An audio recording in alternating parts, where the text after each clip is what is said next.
all these woke issues, all these identitarian issues are self-contradictory, and you can pull them apart, just by tugging on the thread, and the whole thing falls apart. And the one which is falling apart first is the transgender stuff. Yeah. And I don't think anyone signs. I just don't think anyone signs up to it. The transgender people I know don't sign up to it.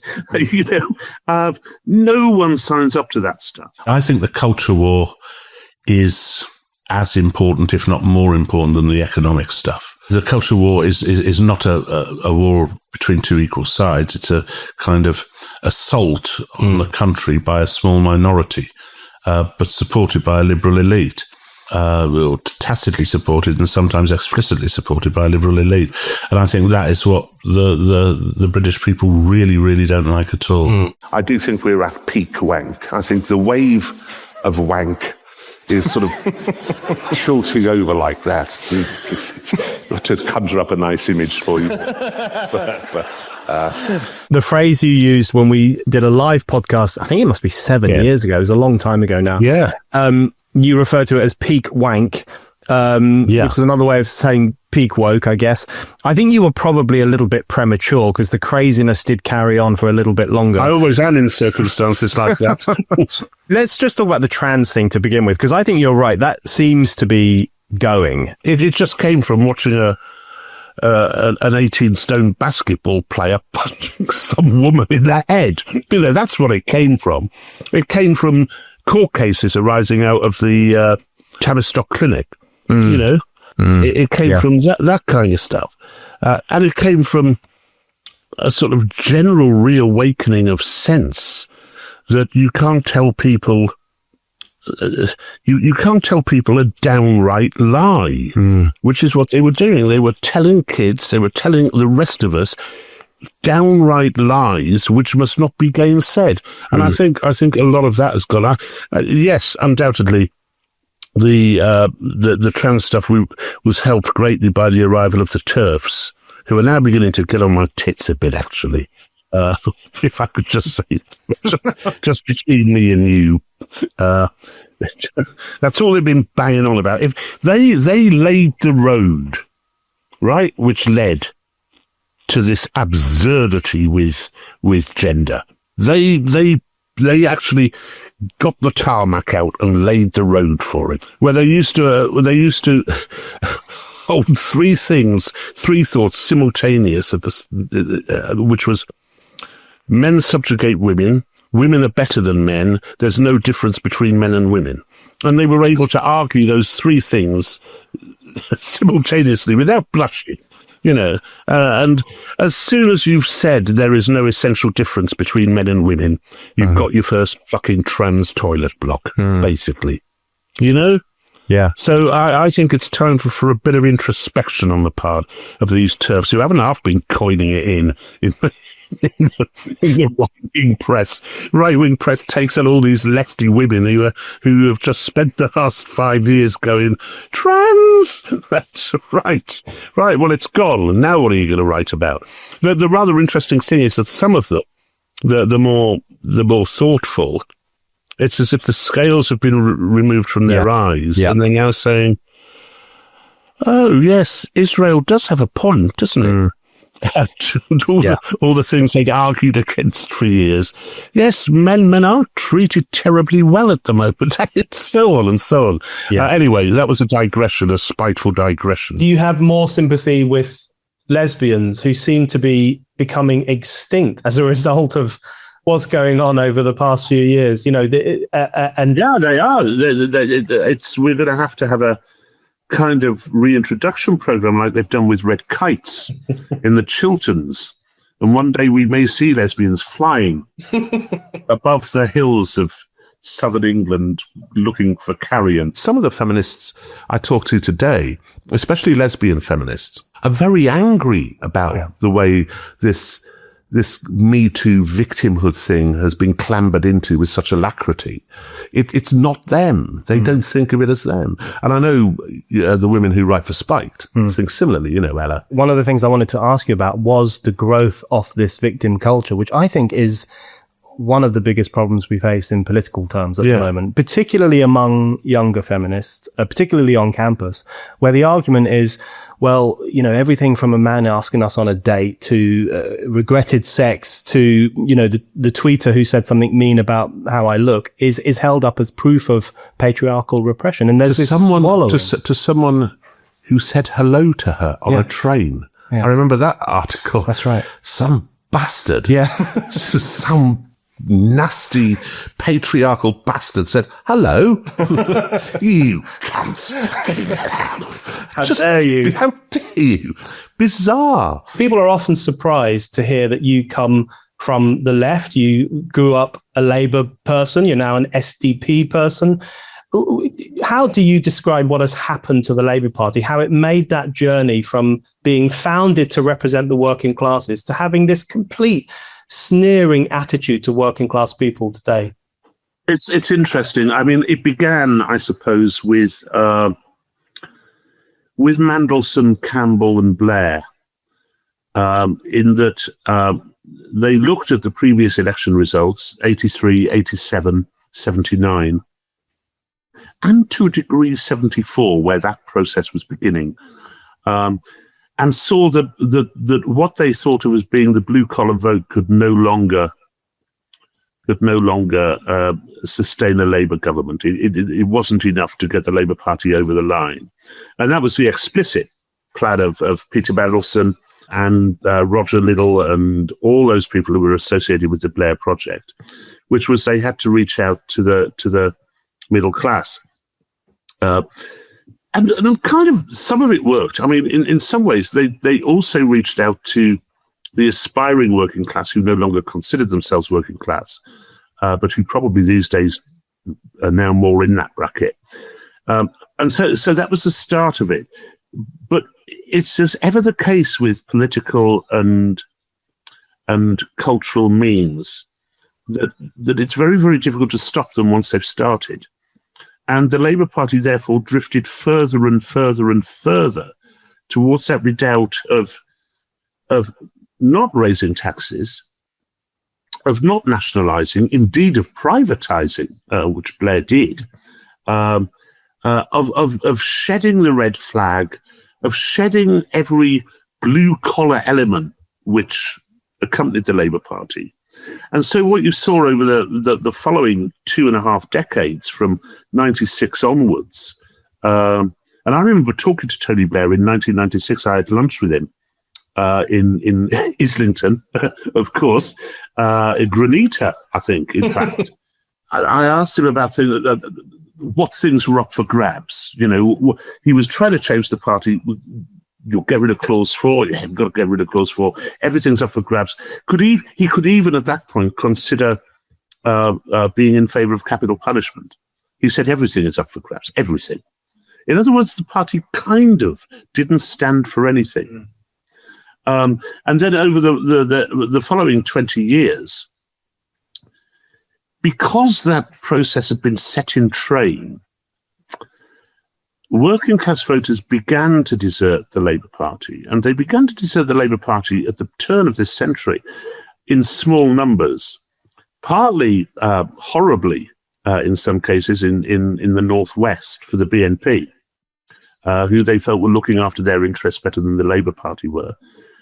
Much more obviously by about 2010 for the United Kingdom Independence Party, for Nigel Farage's UKIP. But all the time they were drifting away. And more and more often in the northern areas, if they're largely to independents. You know, the number of independent councillors in the northeast particularly is rocketed. They're all SDP, mate, I'm telling you. They don't know it yet, but they are fucking SDP. It's pretty much what Peter Mandelson said Labour needed to do in order to get elected. This is going back to the very early 90s, turn of the 90s, 89 even, which is you put your faith in the public sector workers and the middle class. Yeah. And you ally yourself to this vast range of fatuous identity politics, and to the soft idea of socialism, a kind of non-socialism. because it's kind of the BBC policy. The BBC policy actually gives McDonnell and Corbyn a really hard time over economic issues, but not over the stuff which, like immigration, which matters to a lot of people, particularly in the north of England and the east coast of England. So it's been gradual, and it's a bit like the Democrats have now become the party of, the east and west coast, and have given up the centre. So the Labour Party has done the same thing. It's slightly more egregious in the case of the Labour Party in that was set up to protect the poorest of us, as simple as that. And it no longer has any time for the poorest of us. 2015, just after Corbyn had been elected, I was still in the party, still a party member. And I was interviewing an extremely left-wing radical feminist in, I think it was Hackney. Probably would be, wouldn't it?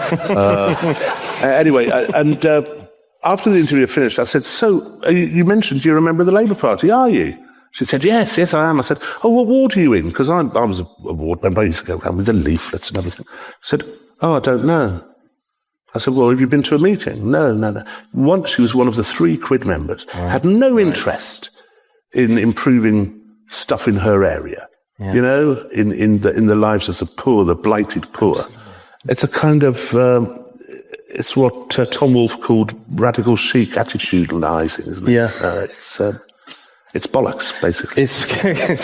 One thing that I find strange, though, is the celebration of cannabis as well. It's weird. Even though it's the boring drug. Well, you know what this is, isn't it? This is the usual self-flagellating whitey business. That they think that cannabis, with some justification, particularly for Rastafarians, where it is part of their religion, that weed is the preserve, particularly of British, African, Caribbean people, and therefore it's something to be championed along with rap music and stabbing. I don't agree with that. I don't think that is either a fair depiction of Britain's African Caribbean population or something which by itself is worthy of championing.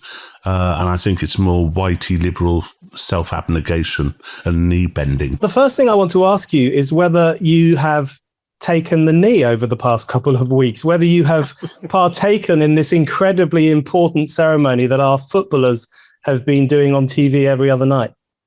Yes, you'd be surprised at the answer, wouldn't you? It's remarkable. The idea that this taking the knee is something that the footballers, the England footballers, are doing in order to redress racial inequality is an absurdity. We've already seen that Scotland have said that they will take the knee, but only when they play England.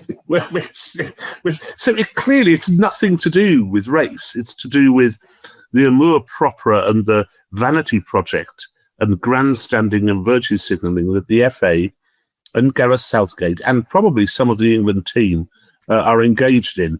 And indeed, at every single game where people have taken the knee, there has been booing. And mainly, in almost every case, the majority have booed.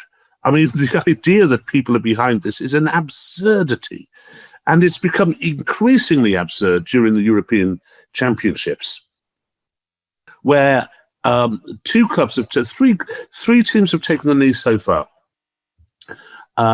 England, Wales, and the perpetually neutral Swiss.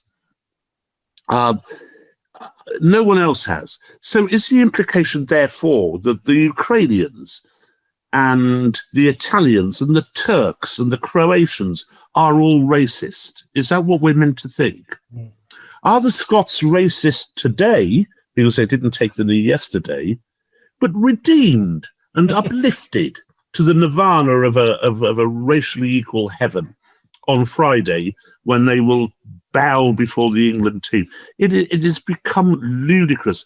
And I'm a big football fan, and what I want to do is for the Euros to get on and to cheer my team on, which is just about England. It's always been England, though I have a hankering at the moment for Hungary. And just forget all this rubbish. They shouldn't be doing anything at the start of games. They're footballers. Why are sportsmen being co-opted into this incredibly straitened and authoritarian political correctness which we have? I don't get it, Brendan. There was a beautifully written post on a Millwall fan site which said, look, we've had black players at Millwall since 1970. Long before the Guardian editorial meetings had any black people in them. Long before there were any black members of the judiciary or black social workers, or etc. We, in the working class districts of South London, we were first. We have nothing but support for racial equality. We are not racist, but we loathe Black Lives Matter. And it was put very simply, and everyone agrees with that. And I think if you spoke to Gareth Southgate and said, this Black Lives Matter thing, mate, abolish capitalism and the nuclear family, how do you stand with that? He would say, no, of course I don't stand with that. He's tried to distance the kneeling from Black Lives Matter, as has the FA. But you can't do that. It struck me that it was a very peculiar, borderline Maoist affair. If you remember, statues being torn down, comedy shows being shoved down the memory hole. How would you understand that moment? Why Britain went insane in response to the killing of a man in Minneapolis? Yeah, it's remarkable, especially when you consider that 2 years previously, Black Lives Matter UK had been an utterly derided organisation within Great Britain. Those were the guys who I think staged a protest at London City Airport because black people suffered more from global warming. And this was met by the press, the entire press, and every politician, everyone, with, what the fuck are you talking about? Ludicrous. And so it was this marginal organisation set up to combat something which didn't exist, which, let's be fair and say, there is evidence in the US that some black people get a raw deal from the cops. There is no evidence in this country that no one is shot by the cops. If I had my way, were Home Secretary, more people would be shot by the cops. That's a different issue. But black people are not routinely shot by the cops over here. It's a completely non sequitur. And this suddenly it suddenly sort of struck a chord with the really thick woke into this carnival of ahistoricism and the tyranny of now, so that everything that happened in this country before about the 4th of May 1992 was racist, homophobic, colonialist, imperialist, white supremacist. The most ludicrous outpourings of bollocks, to the degree that we had Gandhi, of course. There's a subtlety there, of course, because I mentioned the Indian diaspora in the UK, which is one of our largest immigrant groups, the largest by single number of 900,000, who are never in the papers. Never in the papers. High educational attainment, high income, very low crime rate. BLM doesn't like them one bit. They are the answer to this divisiveness, and they don't like that answer one bit. It is a massive piece of self-indulgence by these people, and it's self-indulgent of the state as well. Yeah. But it's self-indulgent in the same way that, that ludicrous chief of police took a knee to BLM, and then you had other coppers taking a knee to BLM right outside Scotland Yard. It's that the police have become politicized, and politicized from the liberal left. Again, it comes back to that kind of instinctive censorious dynamic. It is bizarre. I mean, the latest one I had in public was with the Welsh. Yes. Lovely people, look you. But the thing that shocked me was that I wrote something. It was one of the most anodyne things I've ever written. It was just saying what they might call their new Severn Bridge. And I said it should be something with no vowels in it and going on for 30 letters, Well, you can't say that. But it wasn't just that. They brought the police in. Yeah. What the fuck? Yeah. The North Wales Police Commissioner got involved and tried to see if it was a hate crime and I could be prosecuted. The person in charge of the Welsh language they have someone who runs the Welsh language. Gave her response, which was saying, we must always respect freedom of speech. However, this is a hate crime. What the fuck? I genuinely didn't get it. I just don't understand that. But don't forget, the police are gagging for it. They are fucking gagging for it. Have you seen these posters which are up in Scotland? There's no room up here for your hatred. No. and you know, what you say, you know, if you've seen a hate crime, report a hate crime. And you say, where on earth has this come from? And you suspect it's because it's a hell of a lot easier for the police to deal with that than it is to deal with things like burglaries and stabbings. Yeah. Which they're not terribly interested in, you know. But a hate crime, the guy who rang up, I think it's a guy who put on Facebook that he was so cross about his flight being cancelled that he was going to bomb Doncaster Airport. Yes, that's right. I mean, grow up. Yeah. Britain has now become a country in which various police forces across the country don't think twice about tweeting something along the lines of, watch what you tweet. Yes. We're watching you. How dare they? How dare they? How dare they? I won't watch what I tweet. Yes. As soon as I see that, I tweet, well, I don't tweet, but I go on Facebook and put something loathsome. Yes, that's right. And with the Welsh, I explained to the North Wales Police Commissioner that because of this stuff, now for the next 6 weeks, I was going to have to be vile about the Welsh in every single... On principle. On principle. Yeah. They cannot get away with this. There were certain subjects I simply wasn't allowed to write about. You know, I was very anxious in 2020 to write about Black Lives Matter. No one would have it. Nobody. You know, couldn't do it. And it's funny, back to the personal stuff, called racist, far-right, fascist, all that kind of stuff. And then something happened. And you know, if you're a jobbing journo, you know how high your stock stands with the people you write for. And I thought, God, I'm in real trouble here, you know. I'm not going to be able to buy a loaf of bread soon if you know, and then something happened. Trump gets elected. And I'm not kidding. Since then, I've been doing interviews for Chatham House. So, I don't think it made very much sense, but just a complete change in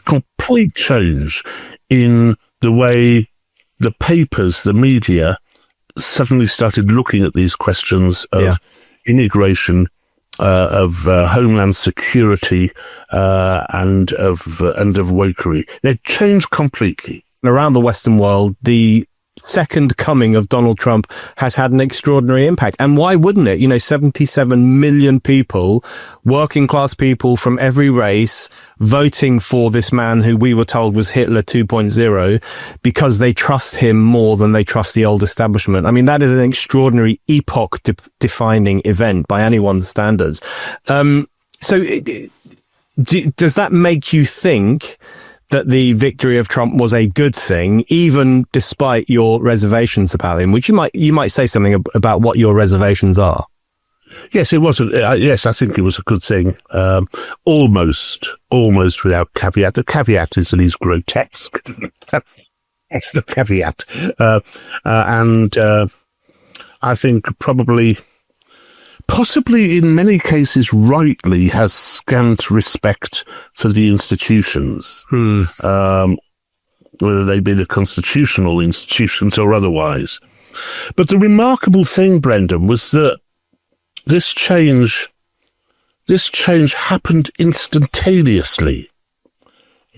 It wasn't something which grew over time. Yeah. On the first program after Trump's inauguration, I had a debate between Lord David Owen, former Labour, SDP, and Humphrey Hawksley, who's a great journalist, a Chinese specialist, and a Liberal Democrat. Both were pro-Trump. Hang on, what? And earlier in the programme, we've been talking about Trump's view of the Chambers. We've been talking about Trump and dozing around a bit. And Trevor Phillips, Labour, CHR, Yeah. for Trump. Down for Trump. and this was instantaneous. These were instantaneous changes, which you couldn't have imagined. Would have been unimaginable 2 or 3 years ago, or even 2 or 3 months ago in January.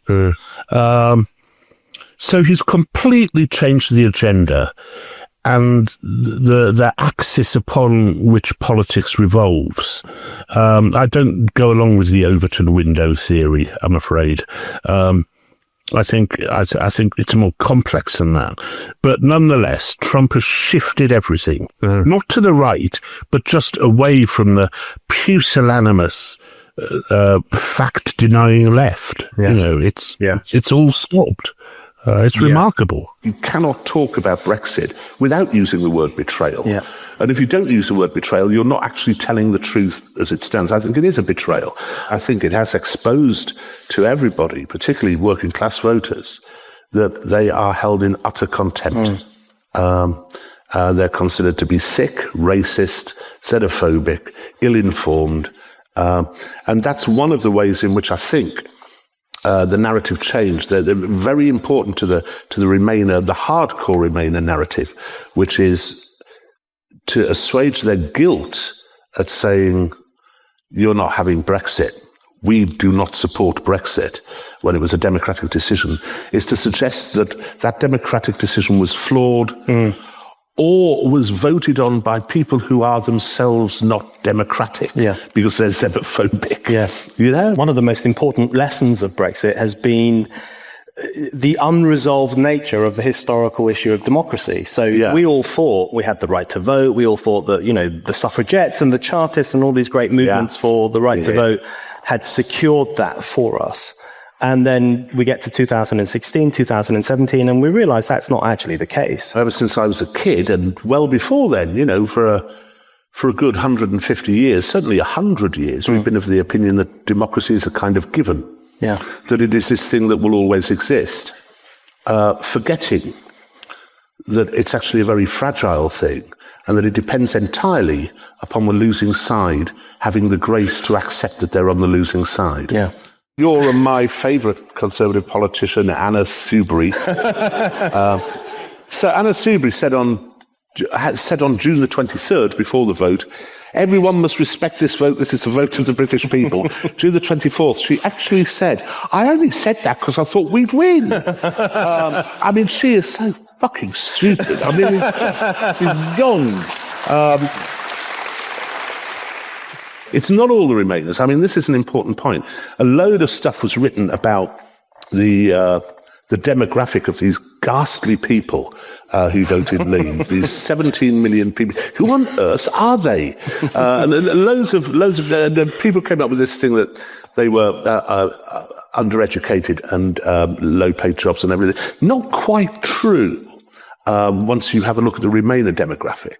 By and large, the Remainer and the Leaver demographic were almost identical, except for a small quarter of the Remainer demographic. And they are the people who, when they say, I don't know anyone who voted Leave, mean it. Because they genuinely don't. And they work for the BBC, which is round about 93% Remainer. I would say 99, but 93 is what I've been told. The civil service, which again, we know was massively pro-Remain. The judiciary, academia, which universities were said to be 87% pro-Remain, and school teachers, forever hanging on to their coattails and feeling envious, around about 70% pro-Remain, apart from in London and the South East, where it was nearer 90. And those people genuinely don't know anyone who voted Leave. Can't believe it, Yeah. Incredible. It's the horseshoe effect. That it's become so far to the left, and especially within the Green movement, there is that edge to the Green movement which is not a million miles away from fascism. and indeed has been fascistic in the past. And you look at the Soil Society, what's it called? Soil Association. Soil Association. All of this has its roots in back to the earth, back to nature, and sort of aristocratic reactionary politics. That's right. Yeah, exactly. And you saw it with Henry Williamson, who wrote Tarka the Otter and was obviously a car-carrying fascist. You saw it with Hitler, who was also similarly this great myth of us getting back to the land, which was the ideal of the Nazi state, to get back to the roots of the land. You see it also, much as I admire him, in Roger Scruton's writings as well. So there's always been this kind of annihilationist view of the extreme Greens, which teeters into fascism. And where have all these groups come from? At first it was Extinction Rebellion. It was Stop Oil. It was Insulate Britain. It's the middle class finding something to do with their lives. Insulate Britain's much more of a moderate wing. Is it? Like, compared to the ones who think we're going to be extinct and the ones who think we should stop oil. But the ideology is have a still more moderate one, which is turn the thermos down a bit. put on a jumper. Yes, that's right. What do you make of Polanski? He's a simple-minded snake oil salesman, an inept charlatan, a chancer, a liar. He is just possibly the worst politician that we have thrown up in the last 50 years. And I include in that Nick Griffin and John Tyndall, because they were at least rather more moderate on the issue of Israel than the Green Party is at the moment. The way that the Second World War has receded in history from us is important in a whole bunch of ways which have changed the way in which this country works. Nobody who was brought up, as I was, with a history of World War II could possibly call what the IDF did in Gaza as genocide. You just simply couldn't do it, because we knew what genocide was, and we knew about it, and we knew how its true awfulness, its true ghastliness. That's gone. That has gone for everyone below my generation. So there is that on the one hand. On the second hand, and this is important too, we no longer value the acquisition of knowledge, either in exams for kids, GCSEs and A-levels and so on, or generally. It's about my truth versus your truth, and my lived experience versus your lived experience. So acquired knowledge doesn't count for very much. And when you put those two things together, you get a generation which is fantastically fucking stupid, i.e. ignorant of the facts, and doesn't value the facts, and is prepared to ignore the facts and to go instead on their own emotions and their lived experiences. And that's how you get a snaggle-toothed breast whisperer like Zack Polanski becoming an important politician in this country. But it's on a journey, isn't it? The Labour Party, a bit like the Democrats, is on a journey from having been the party which was supposed to represent the working class to being a party which actually represents tossers. Yeah. If I could put it like that. Wow. What about Angela Rayner? Affluent middle-class people think she's a shining example of working-class aspirationalism. That's about all there is. Now, I can't believe that anyone who's working class would be taken in by that ghastly woman for a single moment. She's a chancer. She's greedy. I don't think there's a great deal of depth or education or philosophy behind what she says. She promotes a form of politics which is basically Tory scum on the one hand and just cheering on the other. It's inane and witless, and I would be embarrassed to be British if Angela Rayner were our Prime Minister. It does feel like sometimes one step forward, two steps back, because you do keep hearing, the latest thing is about kids being taught that not all Vikings were white, so some were black. And you still have that stuff in schools and universities, and this obsession with race, which seems to go against everything we been taught is good since the 1960s, which you shouldn't obsess over race. It's with the institutions again, and I think it's going to be a generation to change all that. We have to change a generation of teachers. You know, and the race stuff is far, far more difficult because we don't really have a turf army to fight it, if you know what I mean. There isn't that same extra block which enabled us to, you know, tip over the avalanche on trans. And this stuff, the American universities are still coming out with it. And our universities are still coming out with it. And we're still decolonizing. It's very, very difficult without, you know, I mean, I don't know what the answer is to this. It would be great if it were black-led, you know? And some of it is, you know, Kemi Badenoch, Suella Braverman, people from within the black and ethnic minority communities saying, do you realise how deranged this is always important and could be the thing which wins it. Yeah. You know, how dare you say that I've been subjugated? I'm the leader of the Conservative Party. Yeah. The history stuff is the important thing, you know. Once you demolish the ludicrous idea that Africa's economic and governmental problems are, they would say, solely a cause of colonialism, but even a cause of were caused by colonialism when they weren't remotely. You know, if we could have an honest sort of look at that, you know, you point to Ethiopia and Liberia and Mauritius as countries which weren't colonized so much and doing exactly the same as the countries around them. You know, it's an absurdity. It'll take years, I suspect. Yeah. And I think you're right that there are those quite brave voices, actually, from the ethnic minority communities. We did a great interview with Tony Sewell recently on the lunacy of Black Lives Matter. And I think those kinds of voices are incredibly important. Yeah, he's great. Tony's fabulous, a great mate as well, and never afraid to say what he believes based on rational analysis and stats. You know, he's done the work. What I consider to be one of the most shocking things I've ever seen on the BBC, which is you on Newsnight. Thanks, mate. Versus... No. You were the voice of reason. The shocking thing was Emily Maitlis. She just basically screamed at you and accused you of being racist and said, you're racist, Leave voters are racist, isn't that the real situation? Quite a few people contacted me to say they complained.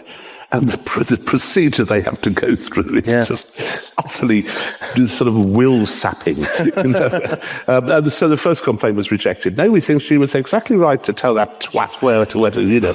But then it went to the Executive Complaints Unit and they upheld it. Yeah. But you know how it happened? I tell you how it happened, which I haven't said before, but this is how it happened. The production team didn't want me on. He shouldn't be on. He's a racist bigot. Because, you know, I make jokes all the time. I make jokes about the area I come from. I make jokes about myself. I make jokes about people from Oxfordshire. I make jokes about people from France. I am an equal opportunities cunt. Basically, what I am. Everyone gets it. And so, you know, I will sometimes take the piss out of Afghanistan or Pakistan or Wales or countries with Wales, countries with protected characteristics, whole countries with protected characteristics. One question I wanted to ask you about the BBC: what should we do about it? I don't know what you do about it. It's lost touch over the last 20 years or so, to the degree to which now this identity politics shite noses its way into almost everything. I turned it on a while back, on an afternoon, and there was a play on, and I thought, oh God, it's going to be the usual, you know. But it wasn't. It was interesting. It was about how the writing of the music for Watership Down, the film, came about. And I thought, oh, this is interesting.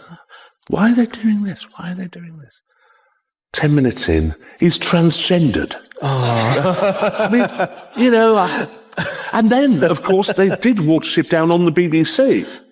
And you suddenly had, and I remember the book with great fondness from when I was 11 or 12, a lovely book. I do not remember there being a transgendered bunny in it. Strawberry had transgendered. Furthermore, there were all these keening sister bunnies. There were all these female bunnies who were against oppression. And it just, why do that? Yeah. Write your own bloody story about woke rabbits and leave poor Richard Adams alone, Anyway, sorry. That's a slight tangent. Talk about Gramsci and the March Through the Institutions. And I think there's some of that. There's certainly some of that with the teaching profession and the judiciary, certainly the BBC. If you look back to, the mid to late 70s, the ruling elite was conservative, largely aristocratic, but conservative of mind. The BBC was conservative. It's hard to remember that, but it was. The teaching profession. I remember when I worked for the Labour Party in the very early 1980s, writing speeches for the front bench, and I asked my boss, the teachers need a pay rise, shouldn't we do something about the teachers? Fuck them, they're Tories, is what I was told. And they were. At the time, teachers voted Conservative. It's hard to imagine that. Yeah. So a new elite has taken over, but elites don't last forever. We've got to get rid of this one. Yeah. It's injurious. It's as oppressive and injurious as the last one was. Absolutely. All these elites are vile. It is far more censorious than was the previous elite, which was right-wing. But it's strange how the left hasn't recognised that kind of brutal suppression of freedom of speech, which we saw in the Soviet Union, still see today in China, and in all countries which had communist governments, pretty much without exception. Guyana, maybe. That they haven't learned from that they have instead taken that censoriousness on board. Yeah. It's, and want people to be sent off to be re-educated in the great Stalinist phrase. Yeah. I think the bigger problem is that we could kind of live with this league table of competing victimhoods if it wasn't for the fact that a conservative government goes along with it. Yeah. That is the real problem. Yeah. Because, in other words, there is no way of combating it. The old Theresa May quote, we've got to stop being the nasty party. Yeah. And they equate being mind-bogglingly stupid with being nice, which is never a good position to be in. Why is there more anti-Semitism in the Labour Party these days? And I said it was down to two things. First, the infantile Corbynista far left, which is used to its Free Palestine marches, where you imbibe a degree of anti-Semitism there, even if saying Free Palestine isn't necessarily anti-Semitic. But that far left tranche, which buys everything that Hamas says. But more than that, also because an increasing number of councillors come from Muslim backgrounds, and they are imbued as a consequence of their ideology with a certain anti-Semitism. Now, Mehdi Hassan said the same thing. And granted, she's one of the most stupid women in the history of women. Yasmin Alabaya Brown has even said, Muslims have got to look and root out this anti-Semitism. Well, start by rooting out the Quran then. It's intrinsic. Do you know, when the anti-Semitism stuff began, and the accusations came at Corbyn and various councillors, being naturally contrarian, even though I support the state of Israel, and I've got some sympathy for Israel as being the democracy in the Middle East and all that stuff. I nonetheless sifted through to try and find faults in this. These are false accusations. But they're not. They're really not. And more comes out. There was a guy who was a councillor, just a councillor, down in, I think it was Worthing, who was suspended for the party for anti-Semitism. And he said, no, it wasn't me. Someone must have hacked my computer. usual thing to say. But then he eventually fessed up when other stuff he'd said before came to light, which was the most bizarrely anti-Semitic stuff. It was all the blood libel, all it's basically the Dreyfus case. Yeah. It's bizarre. I've tried before to make a distinction between that kind of anti-Semitism, which is sort of gradually acquired, and the visceral anti-Semitism of Nazism, which was these people need exterminating. But it gets harder and harder to do so. The two are coterminous in the end. People aren't integrating as well as we might like. There isn't a sense of common purpose often in the United Kingdom. There are these like little satellite religious ethnic communities. Do you think that's going to improve soon, or? No, I don't. I mean, I think we've built up an enormous problem for ourselves by the very simple fact of letting in far, far, far, far too many people, and not being intelligent about what we do when they get here, and by often letting the wrong people in. The big problem is the primacy of Islam over the nation state. That is the one big philosophical hurdle, and it is a huge problem. And I see it particularly up here, even in Middlesbrough, which never had a huge population of Pakistani immigrants or Bangladeshi immigrants. It's now a pretty scary place to be. There were, after the riots last year, there were gangs of Muslim young men going around beating up white people and smashing up cars. But we built this for ourselves, and we built it without ever saying to the electorate, look, our plan over the next 5 years is to let 2 million people into the country, most of them from backwoods communities in Pakistan where they practice female circumcision. Do you fancy that? No one ever had the chance to vote on it. We were always made to think that it was a fait accompli and a natural consequence of freedom of movement and everything. It's been disastrous for us, absolutely disastrous for us.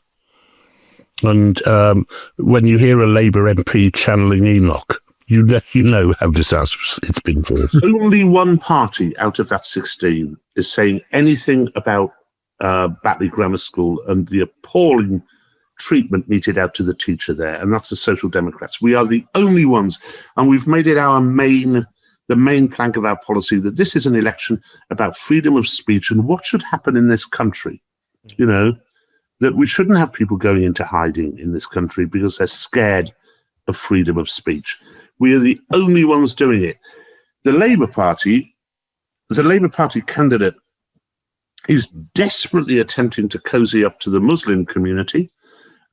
The Tory candidate wouldn't dare say anything.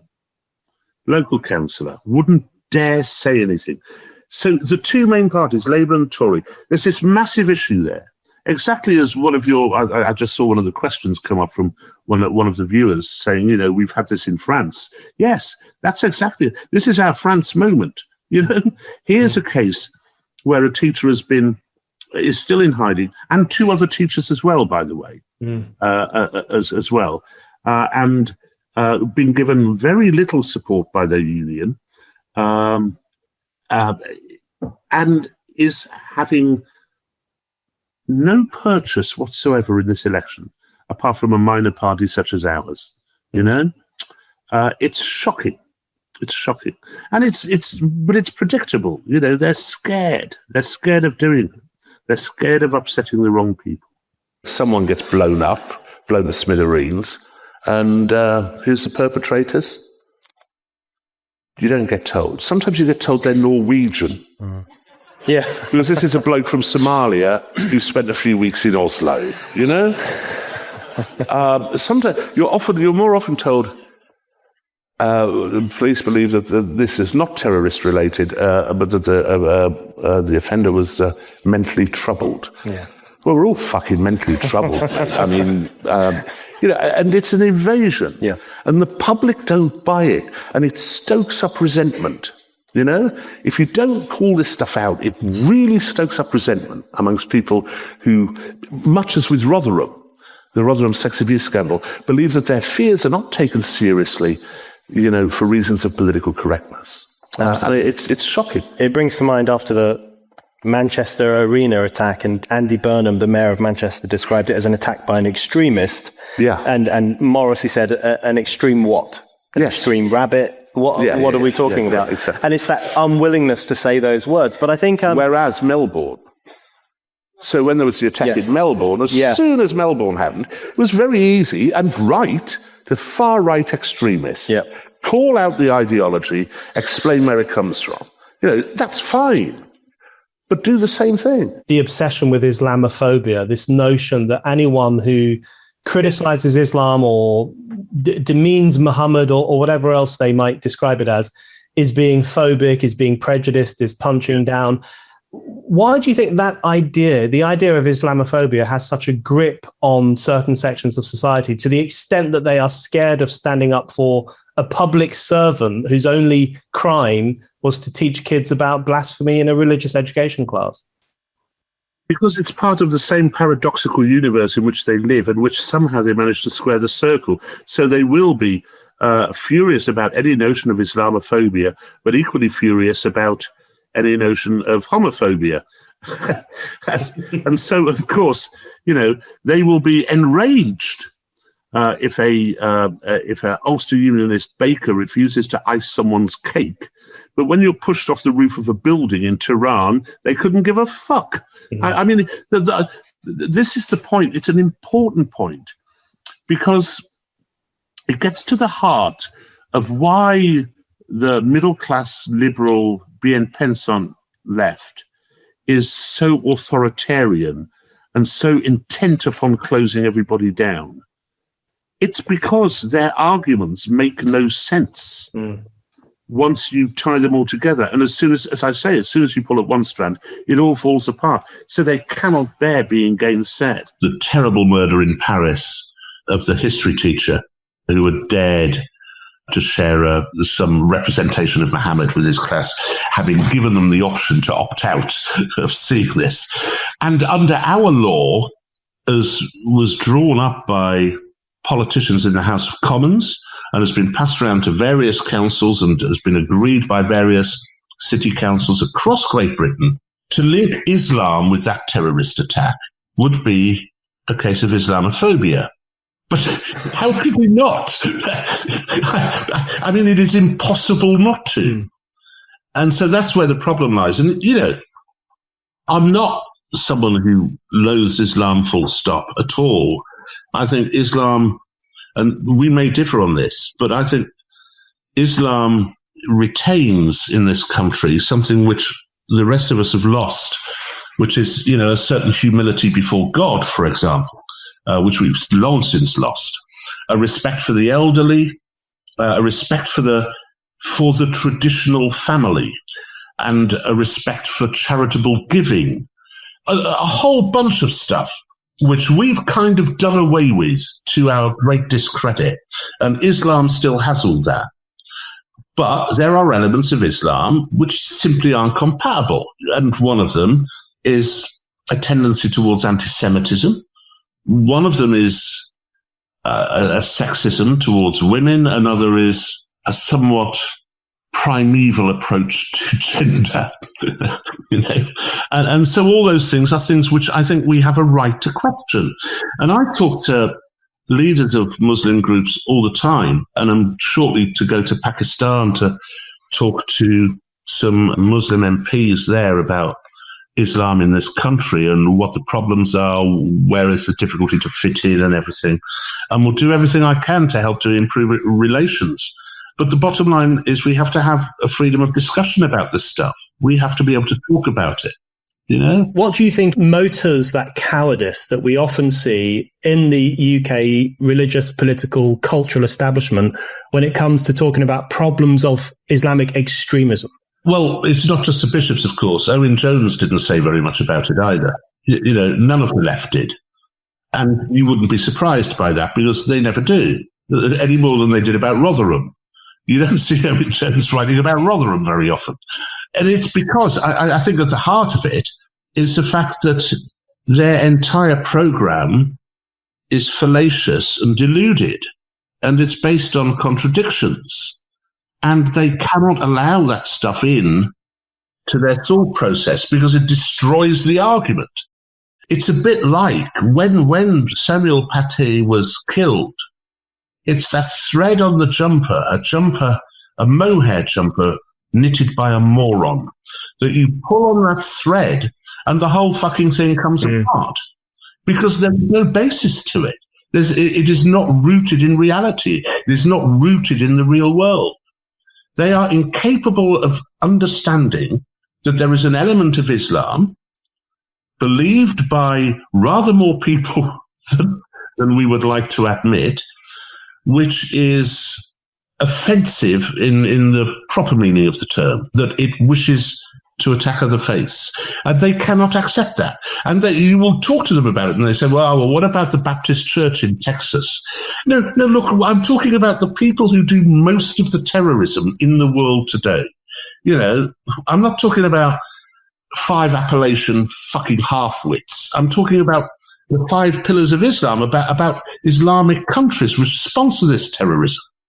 And they will not accept it. And yet it's a reality. I said that in this tiny little squib, which goes alongside my column, that, you know, Thought for the Day would be far more interesting if it wasn't filtered through the sphincter muscle of a liberal BBC apparatchik. And it actually had real religious people coming on. So I said, we need a left-footer to condemn abortion. We want a Presbyterian on to smite the sodomites. We want an evangelical Christian to come on and talk about the whore of Rome. And we want an Islamist on to detonate just before the pips. Guess what? I get my copy in advance. Guess what was taken out? So I can be as rude as I like about all these other religions, but not that one. Yeah. The finding guilty of the man who burnt the Quran outside the Turkish consulate in London. What's your view on that? How have you responded to that case? It's a disgraceful decision. It was clearly a prosecution which the Crown Prosecution Service and the DPP were very, very nervous about, which is how initially they had a charge down, which was clearly and simply blasphemy. Yeah. And then were forced to change it because they realised that the mood has changed. I think they get that the mood has changed on this stuff. It was horrific. Obviously, I mean, I wouldn't go around burning the Quran. You know, I mean, there are better books to burn than the Quran. James O'Brien's latest, for example. But there should be no law against doing so. Yeah. And now he's going to go around the country, I believe, but Qurans wherever he can, which is going to cause more and more trouble. There are still loads of these cases of the police being involved where they shouldn't be involved. Yeah. But when you have a Labour government saying the police shouldn't be doing this, it's slightly at odds in that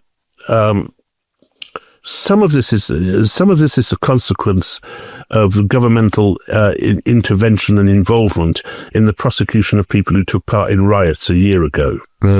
You know, that was clearly politicised, and they admit it was politicised. They say it was our job to do that. But since then, there has been a certain stepping back, and I think I'm more comfortable with where we're heading with that, because it seems to me that everyone now, including a Labour government, thinks the police should maybe arrest a few burglars and leave people who are, you know, saying stuff online alone a bit. I remember the guidelines where they said that people getting into a car in films should henceforth be shown putting their seatbelt on, and there should be no smoking. And you just imagine mean streets. Buckle up, seatbelt. Put your motherfucking seatbelt. Stub that out. But then increasingly advertising and film is not a reflection of the world, but a reflection of what our liberal elite wishes the world to be.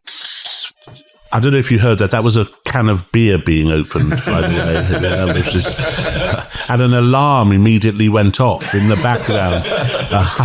This is what it's like at the IEA. It is, absolutely. They're very policed work. Yes, that's right. Yeah. Because if Liz Truss announces something and immediately an alarm goes off, that's very, very similar. Trouble is, you know, you look at the House of Commons, they're all liberals. Yeah. Nearly all liberals. And and in the worst sense of that word. In the word, well, in the modern sense of that word, and you can say neoliberal. Certainly, neoliberal on foreign policy, which has been disastrous. You know, disastrous and murderous. A neoliberal foreign policy. So I think there is a space there, but you know.